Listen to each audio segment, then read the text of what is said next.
बिस्मिल्लाहिर्रहमानिर्रहीम। होशियार चालाक यार तो खैर नहीं कहना चाहिए। चीफ इलेक्शन कमिश्नर साहब की तरफ से एक बार फिर चालाकी दिखाने की कोशिश की गई। सुप्रीम कोर्ट में इंतखाबात के हवाले से केस की समाअत हो रही थी। पता चल रहा था कि अब ये हुक्म दे दिया जाएगा कि सदर का कहा माना जाएगा। सदर के पास इख्तियार है इलेक्शन की डेट देने का और इलेक्शन कमिश्नर साहब मजबूर हो जाएंगे। सदर साहब जो डेट देंगे उस पर ही अमल करना पड़ेगा। ये इलेक्शन कमिश्नर साहब की तरफ से देखा गया। चीफ इलेक्शन कमिश्नर साहब की तरफ से इसकी बू सूंघ ली गई तो फौरी तौर पर उन्होंने अपने वकील के कान में किसी से कहलवा दिया कि अदालत के सामने ये कह दिया जाए कि 11 फरवरी को इंतखाबात होंगे, हम इसका ऐलान करते हैं। तो वकील साहब की तरफ से अदालत में कह दिया गया कि 11 फरवरी को इंतखाबात के ऐलान का फैसला कर लिया गया है, 11 फरवरी को इंतखाबात होंगे। ये चालाकी दिखाने की कोशिश की गई जनाब चीफ इलेक्शन कमिश्नर साहब की तरफ से, लेकिन सुप्रीम कोर्ट ने उनके ऐसे हाथ पांव बांध दिए। कैसे बांध दिए? इसमें भी कोई मसलत है, कोई हिकमत है या क्या है? बहरहाल उनको कहा गया कि आपने सदर का कहा मानना है, सदर के पास इख्तियार है इंतखाबात की डेट देने का। और सुप्रीम कोर्ट में साथ साथ ये भी कहा जाने लगा कि सदर ने इंतखाबात की डेट नहीं दी तो उन्होंने आइन की खिलाफ वर्जी की है, इन पर आर्टिकल 6 लग सकता है। ये अदालत की तरफ से कहा जाता रहा। जनाब जज साहिबान, कोई खुदा का खौफ करें, कोई इंसाफ से काम लें।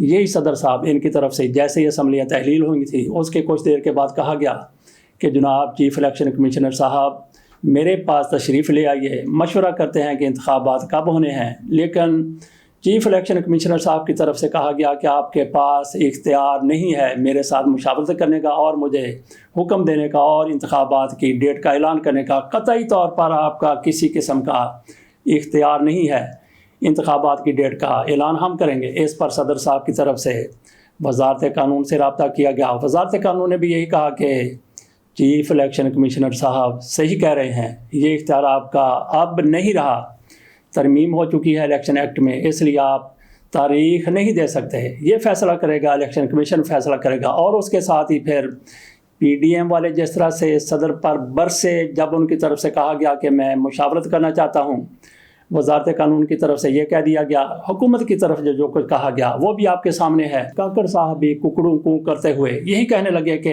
सदर साहब के पास इसका इख्तियार नहीं है। तारक साहब वो भी और दीगर मुस्लिम लीगी लीडर भी यही कहते थे कि सदर कौन होते हैं इंतखाबात की तारीख का ऐलान करने वाले। लेकिन आज सुप्रीम कोर्ट की तरफ से यही कहा गया कि जनाब चीफ इलेक्शन कमिश्नर साहब सदर साहब से मुलाकात करें और उनसे पूछें कि इंतखाबात की तारीख क्या होनी चाहिए। वो जो कहेंगे वही चलेगा।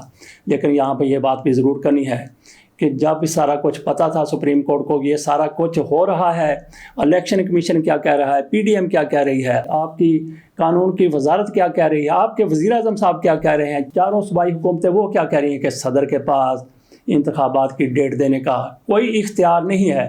तो जनाब फिर आप किस तरह से कह सकते हैं कि सदर पर भी आर्टिकल 6 लगता है? सदर साहब की तरफ से जब इतना ज़्यादा उन पर प्रेशर आ गया, उन्होंने एक तजवीज़ दे दी कि 6 नवंबर को इंतखाबात करवा दिए जाएं। लेकिन इलेक्शन कमिश्नर की तरफ से उस पर भी कान नहीं धरे गया, क्योंकि चीफ इलेक्शन कमिश्नर साहब ऊंची हवाओं में थे। वो पहले भी ऐसे इनकार कर चुके थे, ऐसी चालाकियाँ दिखा चुके थे, लेकिन इस मरतबा उनकी ये चालाकी सुप्रीम कोर्ट में जाकर चलती हुई नज़र नहीं आई। लेकिन यहाँ पर सुप्रीम कोर्ट को भी ये सोचना चाहिए कि खुदा का खौफ करें। सदर के बारे में आपने किस तरह से कह दिया कि उन पर आर्टिकल 6 लग सकता है, जबकि उन पर इतना ज़्यादा दबाव था, इतना ज़्यादा प्रेशर था। आप पूछें चीफ इलेक्शन कमिश्नर से, पूछें इलेक्शन कमीशन से, पूछें आप पूछें वजारत कानून से, पूछें कुकड़ों को वाले वज़ीर आज़म साहब से, पूछें चारों सूबाई वज़रा से, पूछें वज़रा आला से, पूछें जिनकी तरफ से कहा जा रहा था कि नहीं नहीं नहीं नहीं, सदर के पास इंतखाबात की डेट का ऐलान करने का इख्तियार नहीं है, कतई तौर पर इख्तियार नहीं है। तो सदर साहब फिर मरता क्या ना करता उनकी तरफ से। इसके बावजूद भी तजवीज़ दे दी गई, यही कुछ वो कर सकते थे। लेकिन सुप्रीम कोर्ट की तरफ से उनको भी धमकाया जा रहा है। लेकिन चीफ इलेक्शन कमिश्नर साहब की तरफ से जो कुछ कहा गया उस पर सिर्फ ये बात की है कि आप उनसे जाके मुशावरत करें। और फिर चीफ इलेक्शन कमिश्नर साहब की तरफ से इस तजवीज़ के साथ सदर साहब के साथ मुलाकात की गई कि जनाब 11 फरवरी को हमने इंतखाबात का ऐलान कर दिया है, तो इसको आप भी कबूल कर लीजिए। ये तजवीज़ दी गई सदर को। सदर ने कहा नहीं, हरगिज़ नहीं, ऐसा नहीं हो सकता। सदर साहब भीगी बिल्ली बने हुए थे इनके बयानात की वजह से। कुछ दबाव की वजह से, कहीं और से भी उन पर दबाव आ रहा था, भीगी बिल्ली बने हुए थे। लेकिन जैसे ही सुप्रीम कोर्ट की तरफ से ये कहा गया कि ये सदर का इख्तियार है, तो सदर साहब फिर शेर बन गए, भीगी बिल्ली से शेर बन गए। तो अब इंतखाबात कब होंगे? 11 फरवरी को होंगे? नहीं, 11 फरवरी को नहीं होंगे। इलेक्शन कमीशन की तरफ से ये इंदिया दिया गया था, फैसला नहीं किया गया था, ऐलान नहीं किया गया था। कहा गया था 28 जनवरी को इंतखाबात करवा दिए जाएंगे, ये भी शायद इतवार का दिन है। अब कहा गया है कि 4 फरवरी को इतवार है, लेकिन 4 फरवरी को हम इंतखाबात नहीं करवाते क्योंकि शायद इनके लिए शगुन कोई अच्छा नहीं निकला। कहा गया कि 11 फरवरी को भी इतवार है, तो 11 फरवरी को इंतखाबात करवा दिए जाएंगे। सदर साहब के पास अब ये इख्तियार आ गया है, तो आज की रात गुजरेगी, हो सकता है कि रात के किसी पहर या फिर सुबह सदर साहब की तरफ से ये फैसला आ जाए कि इंतखाबात 28 जनवरी को होंगे, जैसा कि पहले इंदिया दिया गया था।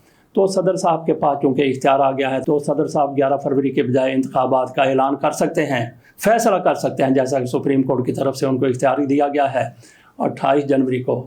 तो नाज़रीन, आप भी फिर तैयारी कर लीजिए 28 जनवरी को इंतखाबात की। उधर मुस्लिम लीग नून की तरफ से अपने उम्मीदवारों से जिन्होंने टिकटें लेनी है इंतखाबात के लिए, उनको कहा गया है कि 2 लाख रुपया कौमी असम्बली के लिए खुसूसी नशिस्तों वाले या जिन्होंने टिकट लेनी है वो जमा करवाएं। 1 लाख रुपया फिर सूबाई असम्बली के लिए उन्होंने पुट्ठा रख दिया है, 1 लाख 2-2 लाख जमा करवाएं। तो मुस्लिम लीग नून के कितने ज़्यादा उम्मीदवार होंगे, क्योंकि अब नविश्ता दीवार यही बना दिया गया है कि मुस्लिम लीग नून जीतेगी, जैसे भी जीतेगी। मियां नवाज शरीफ साहब चौथी बार वज़ीर आज़म बनेंगे, जैसे भी बनेंगे।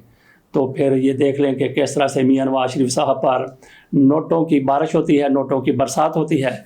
तो बहरहाल इंतज़ार कीजिए कल तक इंतखाबात की नई तारीख का। 28 जनवरी को इंशाअल्लाह ताला पाकिस्तान में इंतखाबात होते हुए नज़र आ रहे हैं। सदर साहब यही हुक्म जारी करेंगे, सदर साहब यही कुछ कहेंगे। सदर साहब बहरहाल इसके बावजूद भी भीगी बिल्ली से शेर बन गए हैं कि उनके लिए सुप्रीम कोर्ट से भी, जैसा कि इलेक्शन कमीशन की तरफ से, PDM हुकूमत की तरफ से, निगरान हुकूमत की तरफ से उनके लिए बुग़्ज़ का, मुआनदाना रवैये का इजहार किया जाता था, यही कोई सुप्रीम कोर्ट की तरफ से भी उनके लिए किया गया। क्यों किया गया?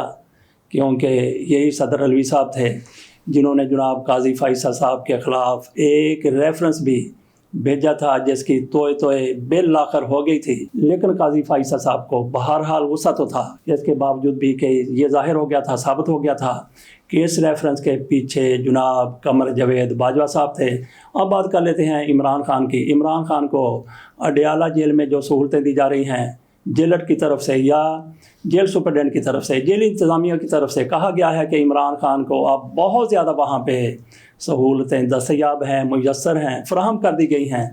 कहा गया है कि इमरान खान के पास 8 कमरे हैं, 8 कमरों में वो क्या करते हैं, दनाते फिरते होंगे, क्या करते होंगे, 8 कमरे क्यों दिए गए हैं? बहरहाल कहा गया है कि इमरान खान के पास 8 कमरे हैं।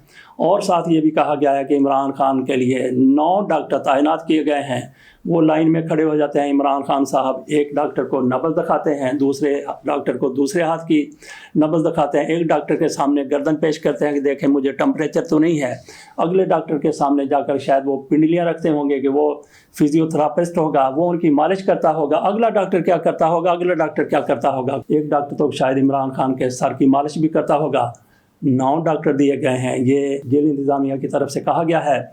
मज़ीद भी ये कहा गया है कि इमरान खान के लिए एक्सरसाइज का सामान मुहैया कर दिया गया है, साइकिल इमरान खान के पास है, और डोले बनाने के लिए इमरान खान को एक लोहे का राड भी दे दिया गया है। वो कहाँ पे उसको बांधते होंगे, किस तरह से उससे एक्सरसाइज करते होंगे। मज़ीद ये कहा गया है कि इमरान खान के लिए एक वसी तर मैदान भी दे दिया गया है। यहाँ वो दौड़ लगाते हैं, यहाँ वो वॉक करते हैं, यहाँ वो स्प्रिंट लगाते हैं। स्प्रिंट कहते हैं आप पूरी ताकत के साथ दौड़ते हैं। तो ये मैदान इमरान खान के लिए जेल में बना दिया गया है। उसका हदूद अरबा क्या बताया गया है, कहते हैं कि 20 फुट का वो मैदान है जो इमरान खान के लिए वॉक के लिए बनाया गया है। अगर वो 20 मुरबा फुट है तो वो यूँ समझ लें कि 4 फुट इस तरह, 4 फुट इस तरह, 4 फुट इस तरह, तो 4.5 फुट लगा लें आप। 5 फुट से बहरहाल कम वो इस तरीके से आपके सामने मुस्ततिल बन जाता है या मुरबा बन जाता है। तो उसमें इमरान खान साहब दौड़ लगाते हैं। अगर ये समझ लिया जाए कि इमरान खान के लिए 20 फुट का एक कमरा मुख्तस किया गया है, 20 फुट इस तरह, 20 फुट इस तरह, 20 फुट इस तरह, 20 फुट इस तरह, तो उसमें भी इमरान खान किस तरह से एक्सरसाइज करते होंगे, किस तरह से दौड़ते होंगे, भागते होंगे, स्प्रिंट लगाते होंगे, दुलकी लगाते होंगे, تیز رفتاری سے چلتے ہوں گے، دوڑتے ہوں گے، اس سے اندازہ کیا جا سکتا ہے کہ عمران خان کے لیے اس حکومت کی طرف سے اور جیل انتظامیہ کی طرف سے کتنی زیادہ سہولت فراہم کر دی گئی ہے ماشاءاللہ سے۔ اور پھر ساتھ بھی یہ بھی کہا گیا ہے کہ عمران خان کے لیے ایک باورچی بھی ہے جو عمران خان کی مرضی کی چیزیں پکاتا ہے، وہ اس کو دال سبزی جو بھی اس کو لا کے دیا جاتا ہے وہ جیل انتظامیہ دیتی ہے، گھر سے کوئی چیز لانے کی اجازت نہیں ہے۔ بہرحال خریداری کے لیے پیسے عمران خان سے لے لیے جاتے ہیں۔ جس طرح پہلے کہا گیا تھا کہ عمران خان کے لیے دیسی مرغی دیسی گھی میں تل کر ان کو دی جاتی ہے، یہ ساری سہولت دی گئی تھی عمران خان کو۔ اٹک جیل میں اب وہ اڈیالہ جیل میں آ چکے ہیں، اڈیالہ جیل میں وہ پہلے والی سہولت بھی ہو سکتا ہے کہ برقرار ہو، نئی سہولت بھی عمران خان کو دے دی گئی ہو۔ عمران خان کے لیے جیل انتظامیہ نے جس طرح سے کہا ہے سہولتیں دی گئی ہیں، لگتا نہیں ہے بلکہ ایسی سہولتیں تو عمران خان کے لیے جیل کو جنت بنا دیا گیا ہے۔ کیا عمران خان کے لیے اس حکومت کی طرف سے جیل کو جنت بنا دیا گیا ہے؟ کمی ہے تو صرف حوروں کی کمی ہے۔ عمران خان کو حوریں بھی اگر فراہم کر دی جاتی تو پھر عمران خان کے لیے یہی جیل جنت بن جاتی۔ ناظرین ایسا اندازہ کر لیں کہ جس طرح کی سہولتیں گنوائی گئی ہیں، شمار کرائی گئی ہیں کہ عمران خان کو یہ بھی دیا جا رہا ہے، یہ بھی دیا جا رہا ہے، یہ بھی دیا جا رہا ہے، اور عمران خان کے ساتھ ملاقاتیں ان کے گھر والوں کی، ان کے وکلا کی وہ بھی ہو رہی ہیں، وہ بھی عمران خان پر ایک احسان ہے۔ اس کے علاوہ بھی جیل میں ان کے لیے بہت کچھ انتظامیہ جو کہہ رہی ہے وہ دیا جاتا ہے۔ تو جج صاحب کی طرف سے، ابوالحسنات صاحب کی طرف سے یہ کہا گیا تھا کہ عمران خان کے لیے ہم تالاب مہیا نہیں کر سکتے۔ تو جناب تالاب کیسے مہیا نہیں کر سکتے؟ ہم نے ایک ویلاگ میں کہا تھا کہ جس طرح کی یہ سہولتیں دینے کی بات کر رہے ہیں، جب کہا جا رہا تھا کہ عمران خان کے لیے تلی ہوئی مرغی دیسی گھی میں اور بھی بہت کچھ، تو اس موقع پر ہم نے یہ کہا تھا کہ پھر عمران خان کے لیے ساحل سمندر بھی آپ جیل کے قریب لے آئیں تو شاید عمران خان کو وہ سہولت بھی کاغذوں میں زبانی طور پر فراہم کر دی جائے۔ چند روز قبل حفیظ اللہ نیازی صاحب کی طرف سے کہا گیا تھا کہ میں نے اپنے بیٹے سے کہا ہے کہ بیٹا میرے پتر، اگر آپ کو جیل میں، اگر آپ کو پولیس والے، اگر آپ کو جن کی آپ زیر حراست ہیں وہ کہتے ہیں کہ تم کہو کہ میں عورت ہوں، تو آپ اپنی جان بچانے کے لیے، جان چھڑانے کے لیے کہہ دیں کہ میں عورت ہوں۔ اور پھر حسان نیازی صاحب کی طرف سے اپنے ابا جی کی بات مان لی گئی ہے۔ سنا یہ گیا ہے، خبریں یہ سامنے آ رہی ہیں کہ حسان نیازی صاحب بھی پریس کانفرنس کرنے کے لیے یا انٹرویو دینے کے لیے تیار ہو گئے ہیں۔ انہوں نے کہہ دیا ہے اپنے ابا جی کے کہنے پر کہ میں مرد نہیں، میں دوشیزہ ہوں۔ تو جو کچھ ان کی طرف سے ان کو کہا گیا، حسان نیازی صاحب کہنے کے لیے تیار ہو گئے ہیں، تو ان کو پھر ایک بہت بڑا ریلیف ملتا ہوا نظر آ رہا ہے۔ وہ کانفرنس کریں گے یا کسی کو انٹرویو دیں گے تو ان کی بھی جان چھوٹ جائے گی۔ بات ہم نے شروع کی تھی انتخابات کے حوالے سے، تو انتخابات انشاءاللہ سپریم کورٹ کی مداخلت سے 28 جنوری کو ہونے جا رہے ہیں۔ اگر سپریم کورٹ اس میں مداخلت نہ کرتی تو یہ انتخابات کئی سال بعد ہونے تھے۔ اگر کسی کو اس فیصلے سے سب سے زیادہ تکلیف ہوئی ہے تو الیکشن کمشنر کو نہیں، پی ڈی ایم کی حکومت کو نہیں، کسی اور پارٹی کو نہیں، سب سے زیادہ اس فیصلے کی تکلیف ہوئی ہے نگرانوں کو، جن کی یہ امید تھی کہ ہم 2-3 سال تک تو پکے ہیں، لیکن اب انتخابات ہونے جا رہے ہیں۔ 28 جنوری کو انتخابات کی تیاری کیجیے اور انتظار کیجیے۔ اس کے ساتھ اجازت دیجیے، اللہ حافظ۔